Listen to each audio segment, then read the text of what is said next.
السلام عليكم ورحمة الله وبركاته.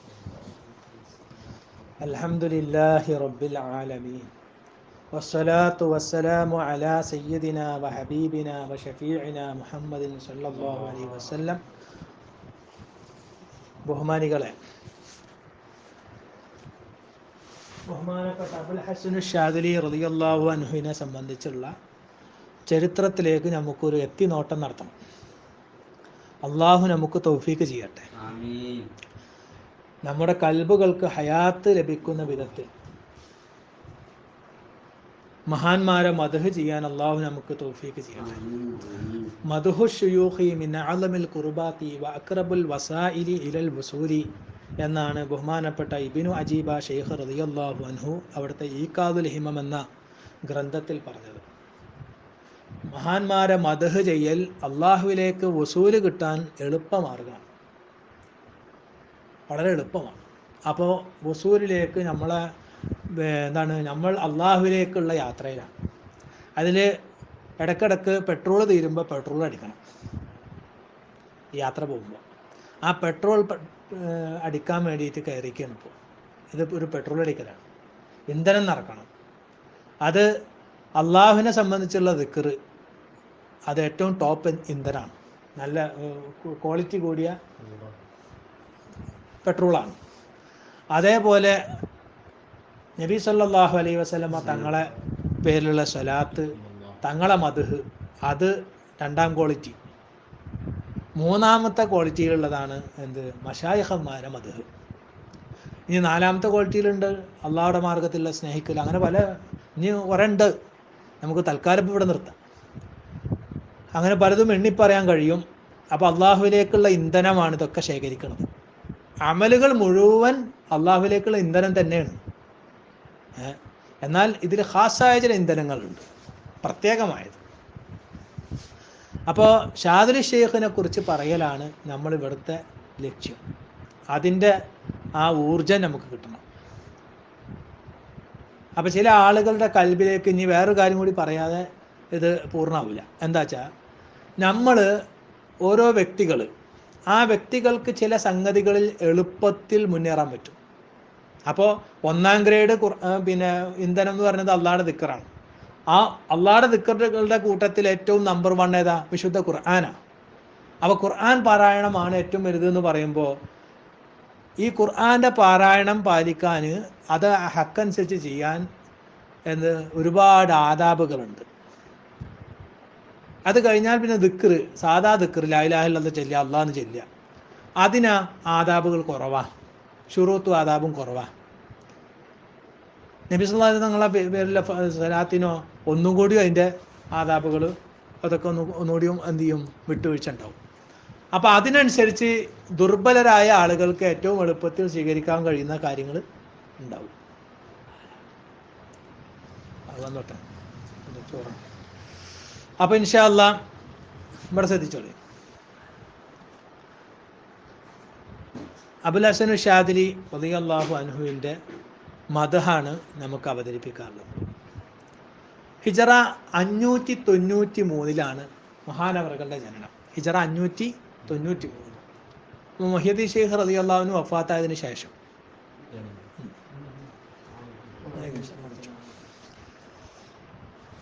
ഹിജറ 656 വഫാത്ത്. അപ്പോൾ 593 മുതൽ 656 വരെ ജീവിച്ച മഹാനാണ് അബുൽ ഹസൻ ഷാദിലി. അപ്പോൾ അവരുടെ വയസ്സ് കൂട്ടിയാൽ 63 വയസ്സുണ്ട്. 63 വർഷം ജീവിച്ചു. നാട് എവിടെ എന്നത്?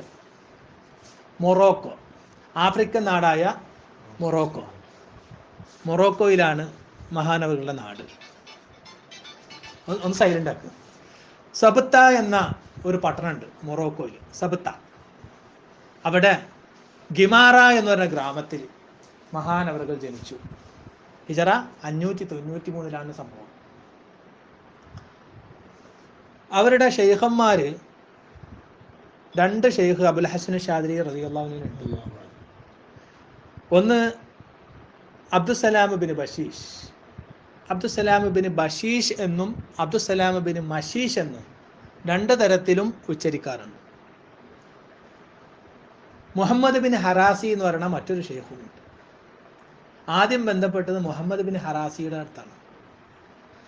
ഫാസ് എന്ന് പറഞ്ഞൊരു നാട് മൊറോക്കോയിൽ നിന്ന് അറിയപ്പെട്ട സ്ഥലമാണ്. കാരണം അവിടെ ഒരുപാട് മഹാന്മാരുണ്ടായി. ഇപ്പോഴും അവിടെ കാര്യപ്പെട്ട ഷെയ്ഖന്മാരുണ്ട്. നക്ഷബന്ദി തരീഖത്തിലുള്ള നമ്മൾ സോഷ്യൽ മീഡിയയിലൊക്കെ കാണാം ഈ ഫാസിലുള്ള ഷെയ്ഖന്മാരെ കുറിച്ച്. അപ്പോൾ അവിടെയാണ് ആ ഫാസ് പട്ടണത്തോട് അടുത്താണ് ഈ സബത്ത് പട്ടണം ഉള്ളത്. അവിടെയാണ് ബഹുമാനപ്പെട്ട അബുൽ ഹസൻ ഷാദിലി റളിയല്ലാഹു അൻഹുവിൻ്റെ നാട്.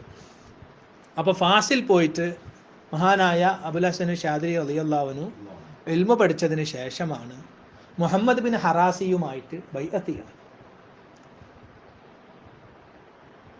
ഇവരുടെ ഈ പരമ്പര നോക്കുകയാണെങ്കിൽ ഔലിയാക്കളുടെ നേതാവായ ബഹുമാനപ്പെട്ട മുഹിയുദ്ദീൻ ഷെയ്ഖ് റളിയല്ലാഹു അൻഹു മഹാനവറുകളുടെ ഒരു അരിമ ശിഷ്യനുണ്ട്, അഷേഖ് ഷുഐബ് അബൂ മദിയൻ റളിയല്ലാഹു അൻഹു. മഹാനവറുകളുടെ രണ്ട് ശിഷ്യന്മാർ, ഒന്ന് അബ്ദുറഹ്മാനുൽ അത്താർ, മറ്റൊന്ന് മുഹമ്മദ് സാലിഹ് ബിൻ നസാർ. ഈ രണ്ട് ശിഷ്യന്മാരുടെയും താവഴിക്ക് വന്നിട്ടുള്ള ശിഷ്യനാണ് അബുൽ ഹസൻ ഷാദിലി. രണ്ടു വഴിക്കും. ഒന്നെങ്ങനെ മുഹിയുദ്ദീൻ ഷെയ്ഖ് റളിയല്ലാഹു അൻഹു, അവരുടെ ശിഷ്യൻ ഷുഐബ് അബൂ മദിയൻ, അവരുടെ ശിഷ്യൻ അബ്ദുറഹ്മാനുൽ അത്താർ, അവരുടെ ശിഷ്യൻ അബ്ദുസ്സലാം ബിൻ മഷീഷ്. അത് അബുൽ ഹസൻ ഷാദിലി ഷെയ്ഖിൻ്റെ തർബിയത്തിൻ്റെ ഷെയ്ഖായിരുന്നു. മറ്റൊന്ന് ഷുഐബ് മദിയൻ്റെ മറ്റൊരു ശിഷ്യനായ മുഹമ്മദ് സാലിഹ് ബിൻ നസർ, അവരുടെ ശിഷ്യൻ മുഹമ്മദ് ബിൻ ഹറാസി. ആ ഹറാസിയുമായിട്ടാണ് ഷാദിലി ഷെയ്ഖ് ആദ്യമായിട്ട് ബൈഅത്ത് ചെയ്യുന്നത്.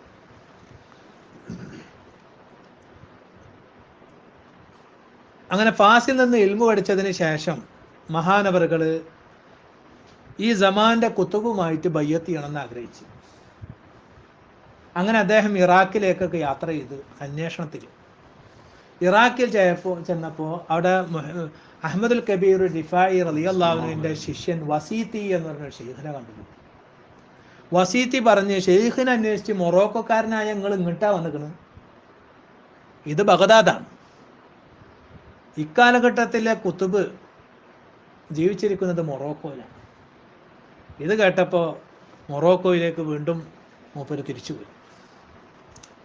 മൊറോക്കോയിൽ ചെന്നപ്പോൾ അവിടെ അന്വേഷണം നടത്തിയപ്പോൾ ആലം പർവ്വതത്തിൻ്റെ മുകളിൽ വിവാദത്തിലായി കഴിഞ്ഞുകൂടുന്ന ഒരു മഹാനായ ഒരു സൂഫിയുണ്ട്. അവരുടെ പേരാണ് അബ്ദുസ്സലാം ബിൻ മഷീഷ്.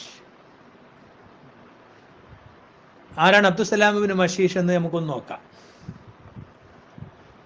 മൊറോക്കോയുടെ പടിഞ്ഞാറ് ഭാഗത്തുള്ള ഹിസൻ പ്രവിശ്യയിലെ ബനു അറൂസ് കുടുംബത്തിലാണ് ആര് ജനിച്ചത്?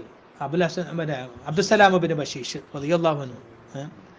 ഹിജറ AD 1163 മുതൽ 1227 വരെ ജീവിച്ച ഒരു ഷെയ്ഖാണ്.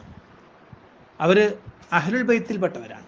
അബുൽ ഹസൻ ഷാദിലി റളിയല്ലാഹു അൻഹുവും നബി സല്ലല്ലാഹു അലൈഹി വസല്ലം തങ്ങളുടെ പേരമകനായ ഹസൻ റളിയല്ലാഹുവിൻ്റെ സന്താന പരമ്പരയിൽ വരുന്ന അഹ്ലുൽ ബൈത്തിൽപ്പെട്ട ആളാണ്. ഇവരും അഹ്ലുൽ ബൈത്തിൽപ്പെട്ട ആളാണ്. അവരുടെ ഷെയ്ഖ് സയ്യാത്ത് എന്ന് പേരുള്ള ഒരു ഷെയ്ഖ്. സയ്യാത്ത് എന്ന് പറഞ്ഞാൽ ആരാണ്? അബ്ദുറഹ്മാനുൽ അത്താർ എന്ന് പറയുന്ന നേരത്തെ പറഞ്ഞ മൊയ്തീൻ ഷെയ്ഖ് റളിയല്ലാഹുവിൻ്റെ ശിഷ്യൻ്റെ ശിഷ്യനായ അബ്ദുറഹ്മാനുൽ അത്താറാണ്. പക്ഷെ അവർ അറിയപ്പെട്ടിരുന്നത് സയ്യാത്ത് എന്ന പേരിലാണ്. ഈ ഷെയ്ഖ് വളരെ വേറിട്ടൊരു മനുഷ്യനായിരുന്നു. അബ്ദുസ്സലാം ബിൻ മഷീഷ് എന്നവരുടെ ശിഷ്യൻ അബുൽ ഹസൻ ഷാദിലി റളിയല്ലാഹു അൻഹുവിനെ അറിയാത്തവർ ഇന്ന് മുസ്ലിം ലോകത്ത് ആരും ഉണ്ടാവില്ല. അറബ് ലോകത്ത് ഏറ്റവും സജീവമായി പ്രവർത്തിക്കുന്ന ഒരു ത്വരീഖത്താണ് അബുൽ ഷാദിലി. പക്ഷേ ഈ അബ്ദുസ്സലാം ബിൻ മഷീഷ് റളിയല്ലാഹു അൻഹുവിന് ആകെ ഈ അബുൽ ഹസൻ ഷാദിലിയാണ് ശിഷ്യനായിട്ടുള്ളത്, ഒറ്റ ശിഷ്യൻ. പക്ഷേ അബ്ദുസ്സലാം ബിൻ മഷീഷും പേരും പെരുമയും അവിടുത്തെ സലാത്തുണ്ട്, സലാത്തുൽ മഷീഷി, അതൊക്കെ ഇന്ന് അറിയാത്തവരും ചൊല്ലാത്തവരും ഇല്ലാത്ത വിധത്തിൽ ലോകത്ത് പ്രചരിച്ചു ഒറ്റ ശിഷ്യനെ കൊണ്ട്. നമ്മുടെ ഇന്ത്യ രാജ്യത്ത് നക്ഷബന്ദി ത്വരീഖത്ത് കൊണ്ടുവന്ന ഖാജ ബാക്കി ബില്ല ഡൽഹിയിൽ സദർ ബസാറിൽ അന്ത്യവിശ്രമം കൊള്ളുന്നു. മഹാനവറുകളും ലോകപ്രശസ്തനായി മാറാൻ കാരണം ഒറ്റ ശിഷ്യനാണ്. വേറെ ശിഷ്യന്മാരുണ്ട് ഇപ്പോഴേക്ക്. പക്ഷേ മറ്റേ സർഹിന്ദി ഇമാം ഇമാം സർഹിന്ദിയെ കൊണ്ടാണ് ലോകത്ത് മൂപ്പർ അറിയപ്പെട്ടത്. കാരണം 3000-ഓളം ശിഷ്യന്മാരെയാണ് ലോകത്തിൻ്റെ വിവിധ ഭാഗങ്ങളിലേക്ക് സർഹിന്ദി പറഞ്ഞയച്ചത്. തർബിയത്ത് ചെയ്തിട്ട് അവരെ ദഅവത്തിനായിട്ട് പറഞ്ഞയച്ചു. അപ്പോൾ അബ്ദുസ്സലാമുബിന് ബഷീഷിൻ്റെ അടുത്തേക്ക് പോകാൻ തീരുമാനിച്ചു. അപ്പോൾ നമ്മൾ ബഷീർ ഷെയ്ഖ് ആരാന്ന് പറയായിരുന്നു. അബ്ദുസ്സലാമുബിന് ബഷീഷ് ഈ ആലം പർവ്വതത്തിൻ്റെ മുകളിൽ ഏകാന്ത ജീവിതം, ഒരു ഗുഹയിൽ ഏകാന്ത ജീവിതം നയിക്കുകയാണ് ഇബാദത്തിലായിട്ട്. വേറൊരു ലോകം മൂപ്പർക്കില്ല. മൂപ്പര് ജീവിക്കാൻ വേണ്ട വക കിട്ടാൻ വേണ്ടി കൃഷിപ്പണിയിൽ ഏർപ്പെടും. അത് കഴിഞ്ഞാൽ ബാക്കി സമയം അവിടെ പോയിരിക്കും. കല്യാണം കഴിച്ചിട്ടുണ്ട് അമ്മാവൻ്റെ മകളെ, സയ്യിദ് യൂനുസ് എന്നാണ് അവരുടെ പേര്. അവരുടെ മകൾ സയ്യിദ് ഖദീജയെ വിവാഹം ചെയ്ത് 4 മക്കളുണ്ട്. അങ്ങനെ ഏകാന്ത ജീവിതം അവിടെ അങ്ങനെ നയിച്ചുകൊണ്ടിരിക്കുന്ന സമയത്താണ് അവർക്ക് സയ്യാത്ത് എന്ന് പറഞ്ഞ ഷെയ്ഖ് വന്നിട്ട് ബയ്യത്ത് കൊടുക്കണം. ഷെയ്ഖ് അങ്ങോട്ട് ചെന്നതാണ്. ഷെയ്ഖിനെ തേടിയിട്ട് പോലും മൂപ്പർ പുറത്തിറങ്ങിയിട്ടില്ല. നേരത്തെ പിതാവിൽ നിന്ന് പഠിച്ചിട്ടുണ്ട്. ഇന്നത്തെ തങ്ങന്മാരുടെ ഒരു കൾച്ചറല്ല. പിന്നെ പൊതുവെ പൂർവ്വകാലത്തെ തങ്ങന്മാരെന്ന് പറഞ്ഞാൽ അവരുടെ വീട് തന്നെ ഒരു എഡ്യൂക്കേഷണൽ കേന്ദ്രമാണ്. വിദ്യാഭ്യാസം, ദീനി വിദ്യാഭ്യാസത്തിൻ്റെ ഒരു കേന്ദ്രമാണ്, ഒരു യൂണിവേഴ്സിറ്റിയാണ് ഇത് തങ്ങന്മാരുടെ വീട് എന്ന് പറഞ്ഞാൽ. അപ്പോൾ നമ്മളെ ചാവക്കാട്ടെ ഹിബത്തുള്ള തങ്ങളൊന്നും പുറത്ത് പോയിട്ട് എവിടെയും പഠിച്ചിട്ടില്ല. ഉപ്പാടേന്ന് മാത്രം പഠിച്ച് 4 മദ്ഹബിനും ഫത്വ കൊടുക്കാൻ പറ്റിയ ക്വാളിറ്റി ഉള്ള പണ്ഡിതനായി മാറി. അതേപോലെ ഖാദിരിയ ത്വരീഖത്തിൽ 25 എന്ന ഷെയ്ഖായി മാറും ചെയ്തു, സ്വന്തം പിതാവിൻ്റെ തർബിയത്തിൽ മാത്രം. അപ്പോൾ അതേപോലെ അബ്ദുസ്സലാമുബിന് ബഷീഷ് സ്വന്തം പിതാവ് അഹമ്മദുൽ അഖ്താറിൻ്റെ ശിഷ്യത്വത്തിൽ കഴിഞ്ഞുകൂടി. അങ്ങനെ ഇൽമിൽ പാകത വന്ന് അതിനുശേഷം മല കയറിയതാണ്. ആ മലമുകളിലിരുന്ന് ഇബാദത്തായിട്ട് ഇങ്ങനെ കഴിഞ്ഞുകൂടിയിരുന്നു. അപ്പോഴാണ് സയ്യാത്ത് എന്ന ഷെയ്ഖ് അവിടെ ചെന്നിട്ട് ബയ്യത്ത് കൊടുക്കുന്നത്. അതോടുകൂടിയിട്ട് ഇദ്ദേഹത്തിൻ്റെ അവസ്ഥ ഒന്നുകൂടി മാറി. നേരത്തെ ഉണ്ടായതിനേക്കാളും ഗ്രേഡ് മാറി. അങ്ങനെ കുത്തുബുൽ അക്താബായി മാറിയ കാലഘട്ടത്തിൽ അബ്ദുസ്സലാമുബിന് ബഷീർ തങ്ങളുടെ വഫാത്ത് ഷഹീദായിട്ടാണ്, രക്തസാക്ഷിയായതാണ്. എന്താ കാരണം? കള്ളപ്രവാചകത്വം വാദിച്ചുകൊണ്ട് അക്കാലത്തൊരു ചങ്ങായി വന്നു. അയാൾക്കെതിരെ ശക്തമായി രംഗത്ത് വന്നു ആര്? അബ്ദുസ്സലാമുബിന് ബഷീർ. അപ്പോൾ ദീനിൻ്റെ വിഷയങ്ങൾ ശ്രദ്ധിക്കാതെ ഒന്നും അറിയണ്ടെന്ന് കരുതിയിട്ട് കണ്ണടച്ചു കുത്തിരിക്കുകയല്ല. അവർ മലമുകളിലാണെങ്കിലും നാട്ടിൽ നടക്കുന്ന ഫിത്നകൾ അവർ ശ്രദ്ധിക്കുന്നുണ്ടായിരുന്നു. അപ്പോൾ നാട്ടിലിങ്ങനെ കള്ളപ്രവാചകം വന്നപ്പോൾ അദ്ദേഹത്തിൻ്റെ കള്ളവാദങ്ങളെ പൊളിച്ചെഴുതാൻ മൂപ്പര് രംഗത്ത് വന്നു. മൂപ്പരുടേതായ ഒരു രീതിയിൽ ഒന്ന് പ്രഭാഷണം നടത്തിയിട്ടുണ്ടാവില്ല. അതറിയാൻ വേണ്ടപ്പെട്ട പ്രഭാഷണത്തിന് യോഗ്യരായ 4 ആളെ വിളിച്ചിട്ട് കാര്യം പറഞ്ഞു കൊടുത്താൽ മതി. അല്ലെങ്കിൽ അവരെ പിടിച്ചിട്ടൊന്ന് അവരെ മുഖത്തേക്കൊന്ന് നോക്കി ആയിരുന്നു ദ്വാരം നടത്താൽ അവർക്ക് വലിയ മാറ്റം ഉണ്ടാവും. അങ്ങനല്ലേ? അവർ 24 മണിക്കൂറും അല്ലാഹ് എന്നുള്ള ദിക്റിൽ നിൽക്കുന്ന ആളുകളാണ്. അവർ അല്ലാഹുവോട് ഒന്ന് കൈ ഉയർത്തി ചോദിച്ചാൽ കാര്യങ്ങൾ നടക്കും. എന്തായാലും കള്ളനായ കള്ളപ്രവാചകന് മനസ്സിലായി എൻ്റെ ജനസ്വാധീനം മുഴുവൻ തകർത്തത് ഈ ഷെയ്ഖാണെന്ന്. അതുകൊണ്ട് 10 ഗുണ്ടകളെ നിയോഗിച്ച് മൂപ്പര് അബ്ദുസ്സലാമുബിന് ബഷീർ റളിയല്ലാഹു അൻഹുവിനെ വെട്ടിക്കൊല്ലാൻ വേണ്ടി. അങ്ങനെ ഈ ഗുണ്ടകൾ മൂപ്പര് സുബഹി നിസ്കരിക്കാൻ വേണ്ടിയിട്ട് ഒതുടുക്കാൻ പുറത്തിറങ്ങിയ സമയത്ത് വെട്ടിക്കൊന്നു. അങ്ങനെയാണ് മഹാനായ അബുൽ ഹസൻ ഷാദിലി റളിയല്ലാഹു അൻഹുവിൻ്റെ ഷെയ്ഖായ അബ്ദുസ്സലാമുബിന് ബഷീർ റളിയല്ലാഹു അൻഹു വഫാത്താണത്.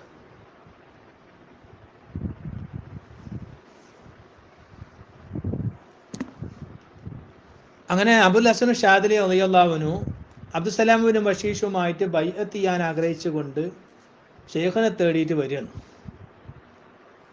ആ സമയത്ത് ആലം പർവ്വത നിരകളുടെ താഴെ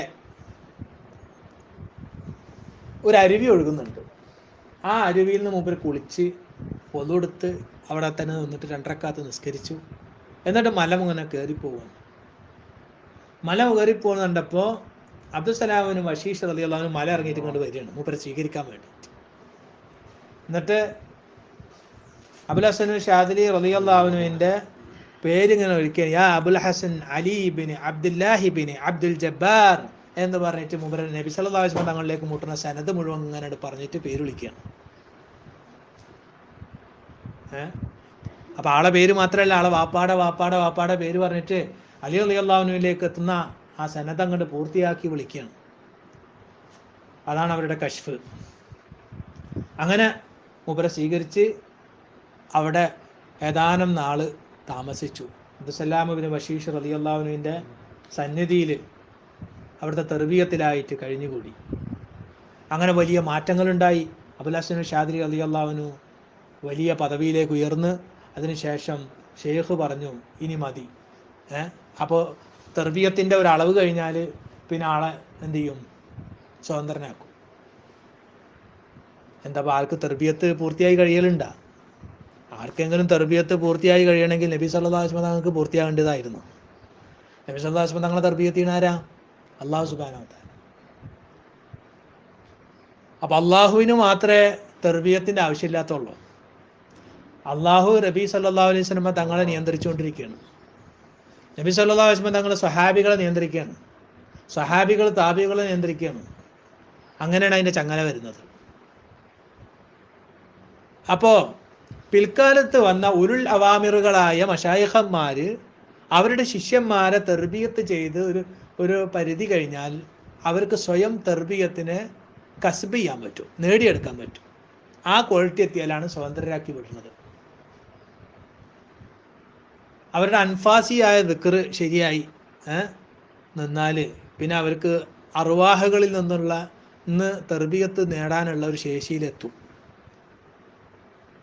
മുലകുടി പ്രായത്തിൽ ഷെയ്ഖ് മുരീദിനെ വിട്ടുപിരിയരുത് എന്ന് ഇമാം സുഹ്റവർദി റളിയല്ലാഹു അൻഹു പറഞ്ഞിട്ടുണ്ട്.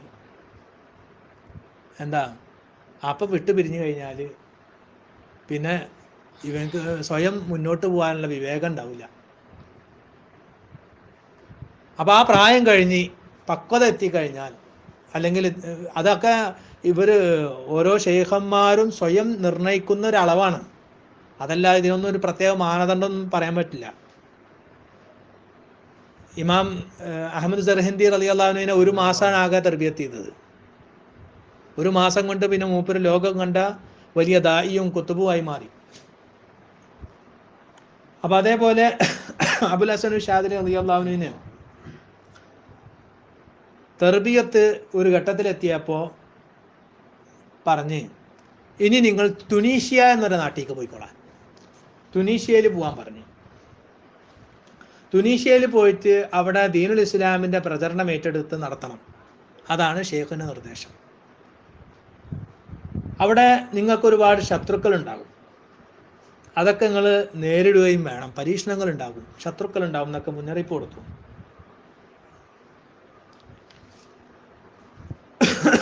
അങ്ങനെ തുനീഷ്യയിൽ പോയിട്ട് അവിടുത്തെ സഖ്വാൻ മലമുകളിൽ ഈ ഷെയ്ഖിനെ പോലെ അബ്ദുസലാം ബിൻ ബഷീർ പുറത്തിറങ്ങാതെ മലമുകളിൽ ഗുഹയിലിരുന്ന് ആരാധിക്കലായിരുന്നു, ഖൽവത്തിലായിക്കൊണ്ട്.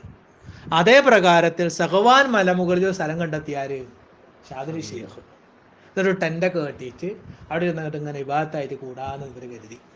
അങ്ങനെ കുറച്ച് ദിവസം ഇരുന്നപ്പോൾ ഉണ്ട് അള്ളാഹുടെ ഭാഗത്ത് നിന്ന് ഇൽഹാം വരുന്നത്, ഇറങ്ങണം നാട്ടിലേക്ക്, തുനീഷ്യൻ ജനങ്ങളുടെ ഇടയിലേക്ക് ഇറങ്ങിയിട്ട് ദഅവത്ത് ചെയ്യണം. അവിടെ ഇരുന്ന് കുത്തിരിക്കാൻ പറ്റില്ല. കാരണം അബ്ദുസലാം ബിൻ ബഷീർ റളിയല്ലാഹു അൻഹുവിന്റെ സ്ഥാനം അവർക്ക് അള്ളാഹു തആല അവരെ നിർത്തിയത് ഖൽവത്തിലാണെങ്കിൽ അബുൽ ഹസൻ ഷാദിലി റളിയല്ലാഹു അൻഹുവിനെ ജൽവത്തിലേക്കാണ് അള്ളാഹു തആല പറഞ്ഞു വിടുന്നത്. ഖൽവത്ത് എന്ന് പറഞ്ഞാൽ ഏകാന്തവാസം, ജൽവത്ത് എന്ന് പറഞ്ഞാൽ സമൂഹത്തിൻ്റെ മധ്യത്തിൽ ദായി ആയിക്കൊണ്ട്, നേതാവായിക്കൊണ്ട്, പിന്നെ അവിടെ കാര്യങ്ങൾ ജനങ്ങൾക്ക് നേതൃത്വം വഹിക്കുന്ന ഒരാളായിക്കൊണ്ടാണ് അബുൽ ഹസൻ ഷാദിലി റളിയല്ലാഹു അൻഹുവിന്റെ സ്ഥാനം. പുത്തമ്പള്ളി കുഞ്ഞഹമ്മദ് ഷെയ്ഖ് 40 കൊല്ലം ഖൽവത്തിലിരുന്ന ആളാണ്. അസറിന് ശേഷം മാത്രമേ പുറത്തിറങ്ങുള്ളൂ. അത് പുറത്തിറങ്ങുന്നില്ല. പുറത്ത് വന്നിട്ട് ആർക്കെങ്കിലും മുമ്പേ കാണണമെങ്കിൽ കാണാനുള്ള സമയം അസറിന് ശേഷം മാത്രം. എല്ലാ ദിവസവും നോമ്പുമാണ്. ആ രൂപത്തിൽ ജീവിച്ച്. എന്നാൽ മൂപ്പരെ ശിഷ്യന്മാരിൽപ്പെട്ട ആളാണ് കോക്കൂർ കുഞ്ഞഹമ്മദ് മുസ്ലിയാർ. മഹാനവറുകളോ സ്വാതന്ത്ര്യ സമരത്തിന് വേണ്ടി രംഗത്തിറങ്ങുകയും അതിൻ്റെ പേരിൽ ജയിലിൽ കിടക്കുകയും ചെയ്ത ആളാണ്. അപ്പോൾ നമ്മ ഇങ്ങനെ നടന്നാൽ ശരിയാവില്ല. ശിഷ്യൻ അങ്ങനെയാണ്, ഉസ്താദ് ഇങ്ങനെയാണ്, അതുപോലെ നമ്മളല്ല. അള്ളാഹു താല എവിടെയാണോ ഒരാൾ നിർത്തുന്നത് അവിടെ നിൽക്കേണ്ടി വരും. അപ്പോൾ ഷെയ്ഖിന് അവിടെ ഷെയ്ഖ് നിൽക്കുന്നിടത്തല്ല ശിഷ്യൻ നിർത്തിയത്, അള്ളാഹു നിർത്തിയത് സ്ഥലം വേറെയാണ്. അപ്പോൾ ഷാദിലി ഷെയ്ഖ് റളിയല്ലാഹു അൻഹു തുനീഷ്യയിലെ ജനങ്ങളുടെ ഇടയിലേക്ക് ഇറങ്ങി ദഅവത്ത് ആരംഭിച്ചു. അപ്പോഴാണ് സൂഫി വര്യനായ അബൂ സഈദ് അൽ ബാജിയെ കണ്ടുമുട്ടുന്നത്. അബൂ സയ്യിദ് അൽ ബാജി ആരാണ്? ഷുഐബ് അബൂ മദി എന്ന് പറഞ്ഞ നേരത്തെ അബ്ദുസലാമിന് ഷെയ്ഖിന്റെ ഷെയ്ഖ് അബ്ദുറഹ്മാൻ അത്താറിന്റെ ഷെയ്ഖ് ഷുഐബ് അബൂ മദിയൻ, അവരുടെ ശിഷ്യനാണ് ഈ അൽ ബാജി, സയ്യിദ് അൽ ബാജി. അപ്പോൾ ഇവര് കണ്ടുപിട്ടിയപ്പോൾ ഇത് അബുൽ ഹസൻ ഷാദിലി ആണല്ലോ, അബ്ദുസലാം ബിൻ മഷീഷിന്റെ ശിഷ്യനാണല്ലോ എന്ന് മനസ്സിലായപ്പോൾ അവര് ഷാദിലി ഷെയ്ഖിന് പ്രചാരണം കൊടുത്തു. ആര്? ഈ ബാജി, അൽ ബാജി എന്ന് പറഞ്ഞ ഷെയ്ഖ്. അങ്ങനെ പിന്നെ മൂപ്പരുടെ പേരും പ്രശസ്തിയും അങ്ങോട്ട് വർദ്ധിച്ചു. പിന്നെ തുനീഷ്യൻ ജനങ്ങൾക്കിടയിൽ മൂപ്പര് വളരെ ശുഹ്രത്തായി, ഫേമസ് ആയ ആള്. ഈ സമയത്താണ് ശത്രുക്കൾ വരുന്നത്. അങ്ങനെയാണല്ല, ഒരാൾക്ക് ധാരാളം പേരും പ്രശസ്തിയും വരുമ്പോൾ അസൂയാലുക്കൾ ഉണ്ടാവും. അപ്പോൾ മറ്റു ഷെയ്ഖന്മാർക്കില്ലാത്ത സ്ഥാനവും മഹത്വവും പിന്നെ പേരൊക്കെ വന്നപ്പോൾ ഇവർക്കെതിരെ ശത്രുക്കൾ ഉണ്ടായി. ചില നുക്സാനുള്ള ആളുകൾ, അവരും സൂഫി രംഗത്തുള്ള ആൾക്കാർ തന്നെയാണ്. ഒരേ കച്ചവടം ചെയ്യുന്ന രണ്ടാൾക്കാർ തമ്മിലല്ലേ പ്രശ്നം ഉണ്ടാകുക? കച്ചവടത്തിൽ മത്സരമാകുമ്പോൾ അള്ളാഹുടെ വജഹിന് വേണ്ടി പൂർണ്ണമായിട്ട് ആകാതാവുമ്പോഴാണ് അങ്ങനെ പ്രശ്നം ഉണ്ടാകുന്നത്. ഈ ഫീൽഡിൽ, ആ ഫീൽഡിൽ പറയുകയാണെങ്കിൽ ശരിക്കും തവക്കുലില്ലാത്തതുകൊണ്ടാണ് തല്ലുവേണ്ടി വരുന്നത്. അള്ളാഹു താല എനിക്ക് കണക്കാക്കി കച്ചവടം നടക്കുന്ന ഒരു മുഅ്മിനായ കച്ചവടക്കാരൻ ചിന്തിക്കണം, അല്ലാതെ തൻ്റെ സഹോദരനായ കച്ചവടക്കാരനെതിരെ നീങ്ങാൻ പാടില്ല, അതിൽ അസൂയം വെക്കാൻ പാടില്ല. ഇതേപോലെ അബൂ സയ്യിദ് അൽ ബാജിക്ക് അസൂയ ഉണ്ടായില്ല. ഷാദുൽ ഷെയ്ഖ് രംഗത്ത് വന്നപ്പോൾ അബൂ സയ്യിദ് അൽ ബാജി പിന്തുണച്ച്. എന്നാൽ മറ്റു ചില ഷെയ്ഖന്മാർ മൂപ്പർക്കെതിരെയായി മാറി. അതൊന്നിലെ തെറ്റിദ്ധാരണ ആവും, അല്ലെങ്കിൽ അവരുടെ അസൂയ കൊണ്ടാവും. എന്തായാലും ശത്രുക്കൾ ഉണ്ടായി. ആ ശത്രുക്കള് മൂപ്പരെ കോടതിയുടെ മുമ്പിൽ കൊണ്ടുവന്ന് വധശിക്ഷ മേടിച്ചു കൊടുക്കാൻ വേണ്ടിയുള്ള പണിയെടുത്തു. അന്ന് മൊറോക്കോ രാജാവ് ഇസ്ലാമിക ഭരണമാണെന്നൊക്കെ. ഇന്നും മൊറോക്കോ ഒരു മുസ്ലിം രാജ്യമാണ്, മുസ്ലിങ്ങൾ ധാരാളമുള്ള. ആഫ്രിക്കൻ രാജ്യങ്ങളിൽ വളരെ അപൂർവമാണ് മുസ്ലിങ്ങൾക്ക് ശക്തി ഇല്ലാത്ത രാജ്യം. പക്ഷേ ഭരണത്തിൽ എപ്പോഴും അമേരിക്ക ഇടപെടുന്നതുകൊണ്ട് ഭരണത്തിൽ വിജയിക്കുന്നില്ല എന്നേ ഉള്ളൂ. അപ്പോൾ തുനീഷ്യയിലെ മൊറോക്കോ, തുനീഷ്യ മറ്റൊരു രാഷ്ട്രമാണ്. തുനീഷ്യയിലെ ഭരണാധികാരികൾ ഇവരുടെ പരാതി മാനിച്ച് അബുൽ ഹസൻ ഷാദിലി ഷെയ്ഖിനെ അറസ്റ്റ് ചെയ്ത് കോടതിയിൽ കൊണ്ടുവന്ന് വിചാരണ ചെയ്തപ്പോൾ തുനീഷ്യൻ സുൽത്താന് ഷാദിലി ഷെയ്ഖിനെ വളരെ ഇഷ്ടമായി. സുൽത്താന്റെ പിന്തുണയും സംരക്ഷണവും ഷാദിലി ഷെയ്ഖിന് പാസ്സായി.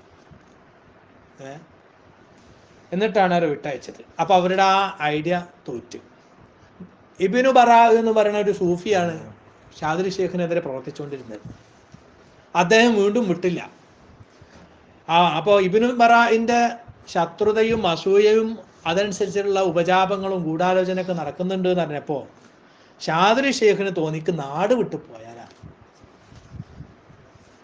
അങ്ങനെ തീരുമാനിച്ച് ഷാദിലി ഷെയ്ഖ് നാട് വിടാൻ തീരുമാനിച്ചു. അപ്പോൾ തുനീഷ്യൻ സുൽത്താന് വീണ്ടും ഇടപെട്ടു, നിങ്ങൾ പോകാൻ പാടില്ല എന്ന് പറഞ്ഞു. സുൽത്താൻ്റെ സംരക്ഷണവും സുൽത്താൻ പ്രൊട്ടക്ട് ചെയ്യും.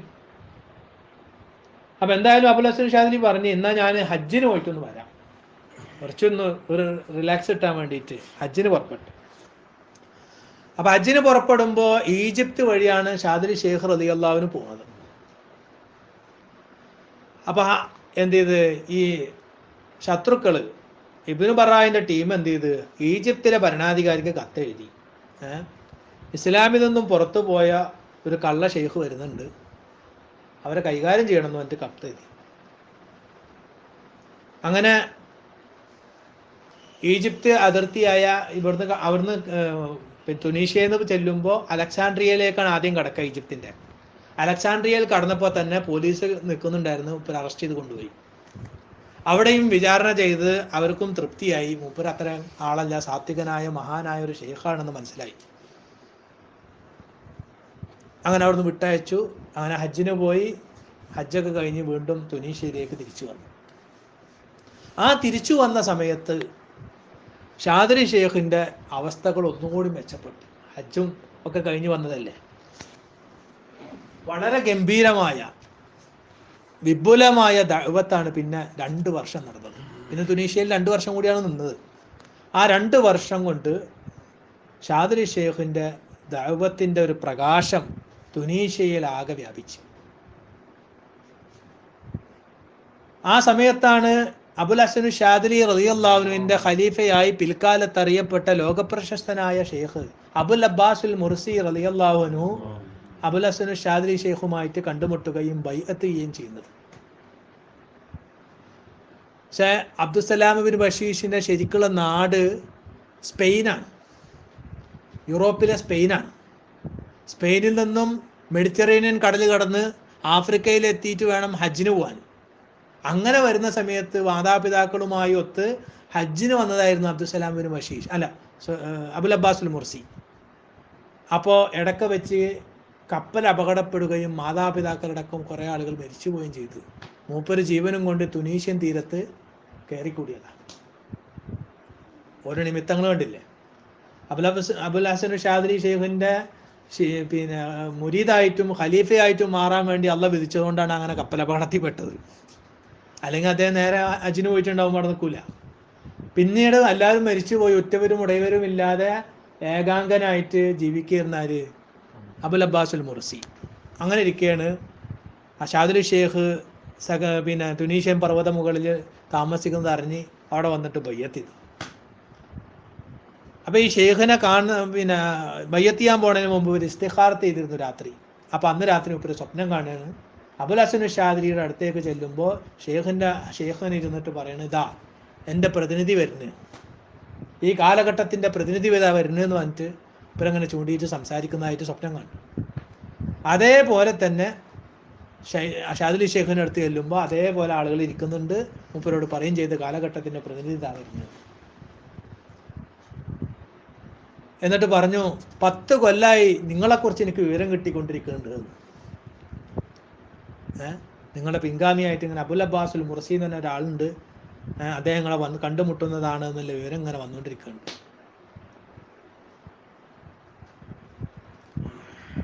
അങ്ങനെ അബുൽ അബ്ബാസുൽ മുർസി മൂപ്പരുടെ ശിഷ്യനായി. 2 കൊല്ലം കൂടി കഴിഞ്ഞപ്പോൾ തുനീഷ്യയിൽ നിന്ന് പിന്നീട് ഈജിപ്തിലേക്ക് പോകാൻ വേണ്ടി നബി സല്ലല്ലാഹു അലൈഹി വസല്ലം തങ്ങൾ മനാമിൽ അറിയിച്ചതാണ്, സ്വപ്നം കണ്ടതാണ്. നബി സല്ലല്ലാഹു അലൈഹി വസല്ലം പറഞ്ഞു, ഇനി ഈജിപ്തിലേക്ക് പോകാം. തുനീഷ്യയിലെ പ്രവർത്തന കാലം കഴിഞ്ഞ് ഇനി എവിടെ പ്രവർത്തിക്കണം? ഈജിപ്തിൽ. അങ്ങനെ ഈജിപ്തിൽ പോയി ഈജിപ്തിൽ 14 കൊല്ലം പിന്നെ ജീവിക്കുകയാണ്.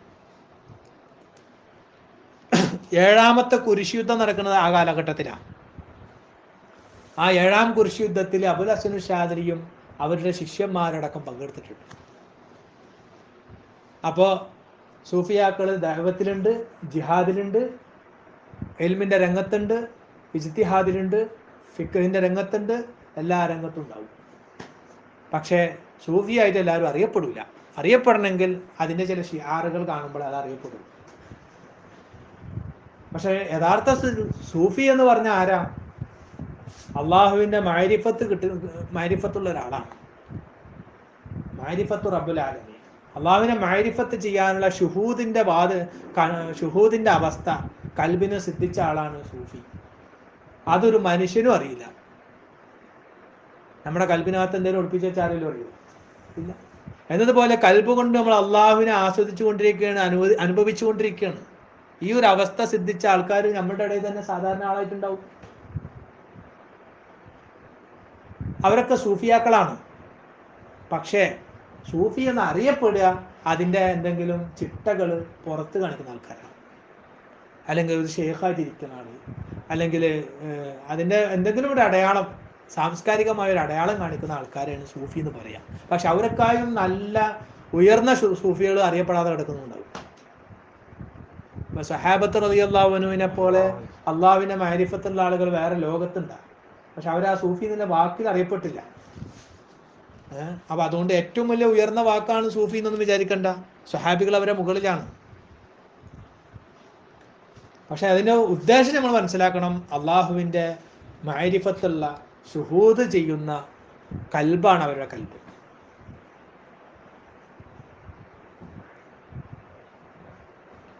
ഈജിപ്തിൽ അലക്സാൻഡ്രിയയിൽ വന്നിട്ടാണ് ഷാദിലി ഷെയ്ഖ് താമസിച്ചത്.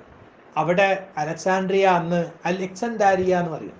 അലക്സാൻഡ്രിയക്ക് അറബിയിൽ അലക്സാൻഡാരിയ, അലക്സാൻഡ്രിയ അലക്സാണ്ടർ ചക്രവർത്തിയുടെ പേരിലേക്ക് ചേർത്തിട്ടുള്ള നാട്. അവിടെയാണ് വലിയ വൈജ്ഞാനിക കേന്ദ്രമായിരുന്നു. ഈജിപ്തിൽ പൊതുവെ പ്രചാരമുള്ള മദ്ഹബ് മാലിക്കിയാണ്. അബുൽ ഹസൻ ഷാദിലി റളിയല്ലാഹുവിനും മാലിക്കി മദ്ഹബുകാരനാണ്.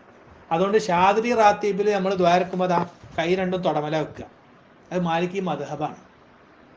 ഇമാമ് കൈ ഉയർത്തി ദ്വാരുന്നാൽ ഇമാമിൻ്റെ കൈ ഉയർത്തിയതിനെ തൊട്ട് താഴെ ആയിരിക്കണം മാമും മറ്റു ആമീൻ പറയുന്നവരുടെ കൈ വെക്കേണ്ടതെന്നാണ് മാലിക്കി ഫിഖ്.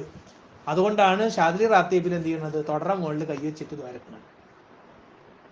ഇമാമ് കൈ ഉയർത്തും, ദ്വാരക്കണാൾ ഇമാമെന്ന് ഉദ്ദേശിച്ചത് ദ്വാരക്കണാൾ. അപ്പോൾ ഒരുപാട് വിജ്ഞാനദാഹികളായ വിദ്യാർത്ഥികളുടെ നാടാണ് അലക്സാൻഡ്രിയ. അതുകൊണ്ട് ഷാദിലി ഷെയ്ഖ് അവിടെ വന്നത് കൊണ്ടുണ്ടായ നേട്ടം എന്താ വെച്ചാൽ ഒരുപാട് ഉലമാക്കൾ ബയ്യത്ത് ചെയ്തു. ഉസ്മാൻ ഇബ്നു ഉമർ മാലിക്കി മദ്ഹബുകാരനായ വലിയ ഫക്കീഹായിരുന്നു ഉസ്മാൻ ഇബ്നു ഉമർ, അവര് ശിഷ്യനായി മാറി. അതേപോലെ സുൽത്താനുൽ ഉലമ എന്നറിയപ്പെട്ട ഷാഫി മദ്ഹബിലെ വലിയ ഫക്കീഹായ ഇസ്സുദ്ദീൻ ഇബ്നു അബ്ദുസ്സലാം റളിയല്ലാഹു അൻഹു മഹാനവറുകളും ബയ്യത്ത് ചെയ്തു. അതേപോലെ ഇബ്നു ദഖീഖുൽ ഈദ് എന്നവരും ബയ്യത്ത് ചെയ്തു. അതേപോലെ അബ്ദുൽ അലീം അൽ മുന്തിരി, ഇങ്ങനെ ഒരുപാട് വിജ്ഞാനികളായ ആളുകൾ അബുൽ ഹസൻ ഷാദിലി തങ്ങളുടെ മുരീദായി മാറി. അങ്ങനെ അവിടുത്തെ 63-ാമത്തെ വയസ്സിൽ ഹജ്ജിന് വേണ്ടി പുറപ്പെട്ടു. ആ ഹജ്ജ് യാത്രയുടെ ഇടയിലാണ് മഹാനവറുകളുടെ വഫാത്ത് സംഭവിക്കുന്നത്. ഹുമൈത്തറ എന്ന് പറയുന്ന സ്ഥലത്ത്, ഈജിപ്തിലെ ഉമൈത്തറ ഒരു മരുഭൂ പ്രദേശമാണ്. അവിടെ വെച്ചിട്ടാണ് മഹാനവറുകൾ വഫാത്താണത്. അപ്പോൾ യാത്ര പുറപ്പെടുമ്പോൾ തന്നെ പറഞ്ഞിരുന്ന് നമ്മൾ കൈക്കോട്ട് കരുതണം, മരിച്ചാൽ മറമാടാൻ പറ്റിയ വേണ്ട സാധനങ്ങളൊക്കെ നിങ്ങൾ കരുതണം യാത്രയിൽ. ആരെങ്കിലും മരിക്കുകയാണെങ്കിൽ അത് ഉപകാരപ്പെടുമല്ലോ എന്നും ഇവർ പറഞ്ഞു. ഒരു കുട്ടിനെ അവരുടെ സംഘത്തിലുണ്ടായിരുന്ന ഒരു കുട്ടിനെ പ്രത്യേകം നോക്കണമെന്ന് ഉമ്മ വന്നിട്ട് അബുൽ ഹസൻ ഷാദിലി റളിയല്ലാഹുവിനോട് പറഞ്ഞപ്പോൾ പറഞ്ഞു, ഉമൈത്തറ വരെ ഞാൻ നോക്കാം, പിന്നെ എനിക്ക് നോക്കാൻ പറ്റില്ല എന്നാണ്. അങ്ങനെ പുറപ്പെട്ട് ഉമൈത്തറയിൽ വെച്ച് രോഗബാധിതനായി അവിടെ വെച്ച് വഫാത്തായി. അവിടെ തന്നെ കബറടക്കി. ഹിജറ 656 ഉമൈത്തറയിൽ വെച്ചുകൊണ്ട് മഹാനവറുകൾ വഫാത്താണത്. വഫാത്താണതിൻ്റെ തലേ ദിവസം മൂപ്പര് വസിയത്ത് പറഞ്ഞു, എൻ്റെ കാലശേഷം നിങ്ങൾ അബുൽ അബ്ബാസുൽ മുർസിയെ അംഗീകരിക്കണം. അബുൽ അബ്ബാസുൽ മുർസിയാണ് എൻ്റെ ഖലീഫ, അവരുടെ നേതൃത്വത്തിൽ നിങ്ങൾ പോകണം. അതേപോലെ നിങ്ങൾ ഹിസ്ബുൽ ബഹർ മുറുകെ പിടിക്കും. ഹിസ്ബുൽ ബഹർ മഹാനവറുകളുടെ ഒരു വദീഫയാണ്. ഹിസ്ബുൽ ബഹറിൽ ഇസ്മുൽ അഅലമുണ്ട്, ഹിസ്ബുൽ ബഹറിൽ ഇസ്മുൽ അഅലമുണ്ട്. അതുകൊണ്ട് അത് നിങ്ങൾ മുറുകെ പിടിക്കണമെന്നും മൂപ്പര് വസിയത്ത് ചെയ്തുകൊണ്ടാണ് ഈ ലോകത്തോട് അബുൽ ഹസൻ ഷാദിലി റളിയല്ലാഹു അൻഹു വഫാത്താണത്. മഹാനായ അബുൽ അബ്ബാസുൽ മുർസി പിൽക്കാലത്ത് മഹാനവറുകളുടെ ശിഷ്യനായി മാറി, ഖലീഫയായിട്ട് രംഗത്ത് വരികയും വലിയ മാറ്റങ്ങൾ മഹാനവറുകൾ മുഖേന ഈജിപ്തിലുണ്ടാവുകയും ചെയ്തു. അതിൽപ്പെട്ടതാണ് ഇനിയിപ്പോൾ അബ്ദുസലാം ബിൻ മഷീഷ് റളിയല്ലാഹുവിനെ ലോകത്തിന്റെ ഇൽമ് ലോകത്ത് പ്രചരിപ്പിച്ചതും അവരുടെ മദത് വ്യാപിപ്പിച്ചതും അബുൽ ഹസൻ ഷാദിലി റളിയല്ലാഹു ആണെങ്കിൽ, അബുൽ ഹസൻ ഷാദിലി റളിയല്ലാഹുവിനെ ലോകത്ത് പ്രചരിപ്പിച്ചത് അബുൽ അബ്ബാസുൽ മുർസിയാണ്. പക്ഷേ ഇവർ ഇതിനേക്കാളൊക്കെ ത്വരിതഗതിയിൽ വലിയ ഒരു വിസ്ഫോടന സ്വഭാവത്തിൽ ലോകം മുഴുവൻ വ്യാപിച്ച് ഷാദിലി ത്വരീഖത്തിന്റെ ഇൽമ് എങ്ങനെ. അബുൽ അബ്ബാസുൽ മുർസിക്ക് ഒരു പ്രധാനപ്പെട്ട ശിഷ്യനുണ്ട്, ഇബ്നു അത്താഇല്ലാഹി സിക്കന്ദരി റളിയല്ലാഹു അൻഹു. ഈ ഇബ്നു അത്താഇല്ലാഹി സിക്കന്ദരി റളിയല്ലാഹു അൻഹു ആദ്യകാലത്ത് തസവുഫുമായിട്ടൊന്നും ബന്ധം ഉണ്ടാകാത്ത ഒരു സാധാ പണ്ഡിതനായിരുന്നു, മാലിക്കി ഫക്കീഹായിരുന്നു.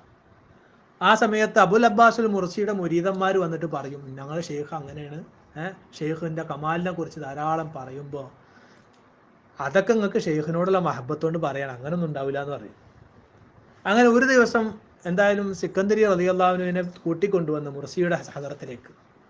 അവൻ അബുൽ അബ്ബാസുൽ മുർസിയുടെ ക്ലാസ് കേട്ടു. മൂപ്പര ഈ സംസാരം തൈലീമൊക്കെ കേട്ടപ്പോൾ സിക്കന്ദരി ഇമാമിന് കാര്യം മനസ്സിലായി. ഇതങ്ങനെ ഒരു സാധാരണ വർത്താനമല്ല, ഇതൊരു സാധാരണ ക്ലാസ് അല്ല, ഇത് ഇലാഹിയായ ഒരു മതതുള്ള ഒരാളുടെ സംസാരമാണ് എന്ന് മനസ്സിലായി. അങ്ങനെ മൂപ്പര് അവിടെ വെച്ചുകൊണ്ട് സെക്കന്ദരി ഇമാമ് അബുൽ അബ്ബാസുൽ മുർസിയെ ബയ്യത്ത്. അബുൽ അബ്ബാസുൽ മുർസി റളിയല്ലാഹുവിനോട് സെക്കന്ദരി ഇമാമ് റളിയല്ലാഹുവിനു പറഞ്ഞു, എനിക്ക് കുറഞ്ഞ വാക്കുകൊണ്ട് ആഴമേറിയ കാര്യങ്ങൾ സംസാരിക്കാനുള്ള തൗഫീഖിന് വേണ്ടി ദുആ ചെയ്യണം. ആ ദുആയുടെ ബർക്കത്താണെന്നാണ് ഹിക്കം എന്ന് പറഞ്ഞാൽ ലോകപ്രശസ്തമായ തസവുഫിന്റെ കിതാബ് വരുന്നത്. ഹിക്കം എന്ന് പറഞ്ഞാൽ 283 പ്രോവേബ്സ് പോലത്തെ വാക്കുകളാണ് ഹിക്കം എന്ന് പറഞ്ഞത്. അതിന് 100ഓളം വ്യാഖ്യാന ഗ്രന്ഥങ്ങൾ ഇസ്ലാമിക ലോകത്ത് ഇതുവരെ ഇറങ്ങിയിട്ടുണ്ട്. ഈ ഹിക്കമ് ഷറഹുൽ ഹിക്കമ് പഠിക്കാത്ത തസവുഫിന്റെ മേഖലയിലുള്ള ആരെങ്കിലും ഉണ്ടോ എന്നുള്ള കാര്യം സംശയമാണ്. ഏത് ത്വരീഖത്ത് ധാരയിൽപ്പെട്ട ആളാണെങ്കിലും ഹിക്കം ഓതിയിട്ടുണ്ടാവും, ഹിക്കമുമായിട്ട് ബന്ധമുണ്ടാവും. സലഫി ലോകത്ത് വരെ ഹിക്കമിനെ കുറിച്ച് നല്ല പോസിറ്റീവായ ഇമേജ് ഉള്ളത്.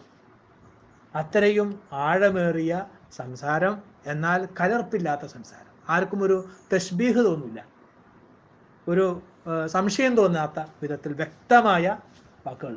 ഷാദിലി ത്വരീഖത്തിന്റെ ഇൽമന്നെ പൊതുവെ ഒരു വ്യക്തത ഉള്ളതാണ്. ഷാദിലി ത്വരീഖത്തിന്റെ മറ്റൊരു പ്രത്യേകത, കഠിനമായ മുജാഹദകളില്ല, കഠിനമായ മുജാഹദകൾ കൽപ്പിക്കുന്നില്ല. മുജാഹദ എന്ന് പറഞ്ഞാൽ പരിത്യാഗം ചെയ്യുക, ത്യാഗം അനുഷ്ഠിച്ചിട്ട് ഭക്ഷണം കൊടുക്കാതെ, ഭക്ഷണം ഒഴിവാക്കിയിട്ടും ഉറക്കം ഒഴിവാക്കിയിട്ടൊക്കെ ഉള്ള അധ്വാനങ്ങളൊന്നും നിർദ്ദേശിക്കുന്നില്ല. അതല്ലാതെ തന്നെ സിമ്പിളായിക്കൊണ്ട് നബി സല്ലല്ലാഹു അലൈഹി വസല്ലമ തങ്ങളുടെ സുന്നത്തിന് ഇത്തിബായിലൂടെ നിങ്ങൾക്ക് വസൂല് സിദ്ധിക്കുമെന്നാണ് ഷാദിലികൾ പറയണത്. അതെങ്ങനെ? അതിൽ പ്രധാന സംഗതി ഉണ്ട്. ഏത് ത്വരീഖത്താണെങ്കിലും അതിലെ മർമ്മപ്രധാനമായ കാര്യം ആ ഷെയ്ഖുമായിട്ടുള്ള ബന്ധമാണ്. ഷെയ്ഖിനോടുള്ള മഹബത്ത്, ഷെയ്ഖിനോടുള്ള സുഹബത്ത്, ഷെയ്ഖിനോടുള്ള ഹിമ്മത്ത്, ഷെയ്ഖിനോടുള്ള ഹിദ്മത്ത്, ഇതാണ് ഒരു ഷെയ്ഖിനെ, ഒരു മുരീദിനെ മുരീദാക്കി മാറ്റണം. അപ്പൊ അതോട് കൂടിയിട്ട് ഇത്തിബാഉ സുന്ന ചെയ്യുമ്പോഴാണ് ഷാദിലി ത്വരീഖത്ത് ഓഫർ ചെയ്യുന്ന വിധത്തിൽ ഉള്ള ഫതഹ് കിട്ടുന്നത്. ഇത്തിബാഉ സുന്ന എന്ന് പറഞ്ഞാൽ മുസ്ലിം ഉമ്മത്തിന് ആമായ കാര്യമാണ്.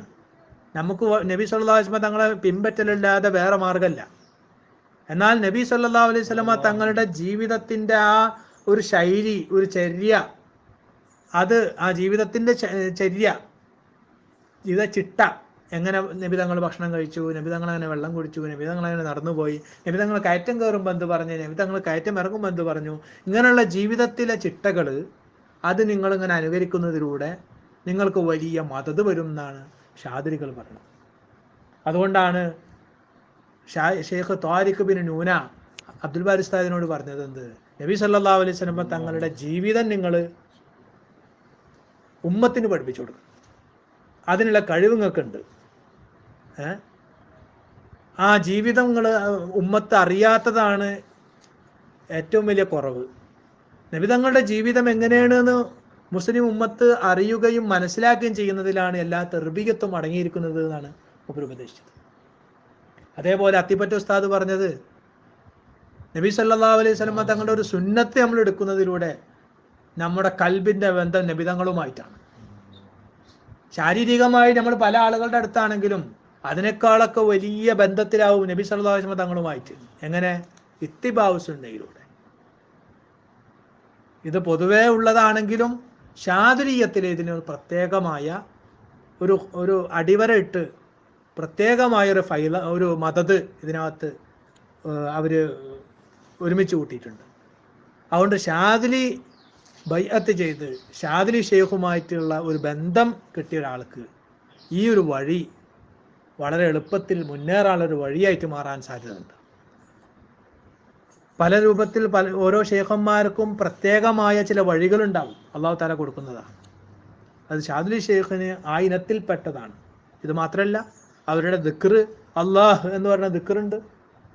അത്തിപ്പറ്റ ഉസ്താദിന് ഷാദിലി സ്വീകരിക്കാൻ തോന്നിയത് ആ അള്ളാഹ് എന്നുള്ള ദിക്ർ കേട്ടിട്ടാണ്. അല്ലാഹ് അല്ലാഹ് അല്ലാഹ് അല്ലാഹ് അല്ലാഹ്, ഈ ശൈലിയിൽ ഷാദിലികൾ ദിക്റല്ലോ. അത് ആണ് അത്തിപ്പറ്റ ഉസ്താദിനെ ആകർഷിച്ചത്.